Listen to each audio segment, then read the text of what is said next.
The Honeywell facility in Smithfield that proved crucial in the early days of the pandemic is set to close later this year.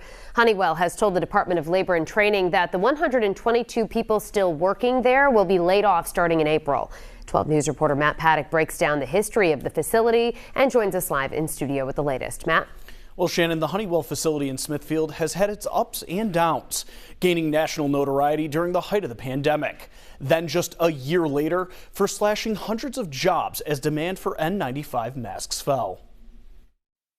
Huddled away in the business park just off of Thurber Boulevard in Smithfield lies the Honeywell facility, a location that was in the national spotlight back in March of 2020, as former President Donald Trump praised the facility for ramping up production of N95 medical masks during the height of the pandemic. I'm pleased to report that Honeywell, great company, has just announced it will immediately expand its personal protective equipment manufacturing operations in Rhode Island to produce millions of additional N95 masks. They're very hard to get. From there, the company announced hundreds of job openings at the Smithfield facility.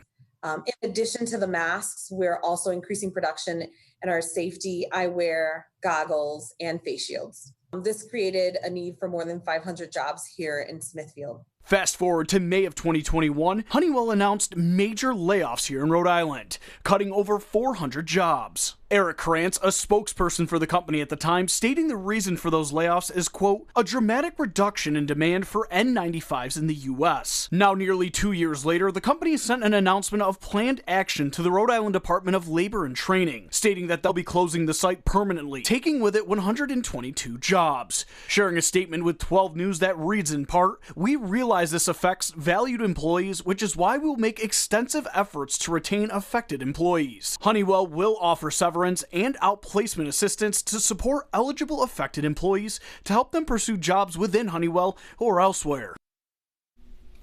When the Honeywell facility closes in November, the company says they'll be shifting their focus to eye and face protection production at existing Honeywell sites.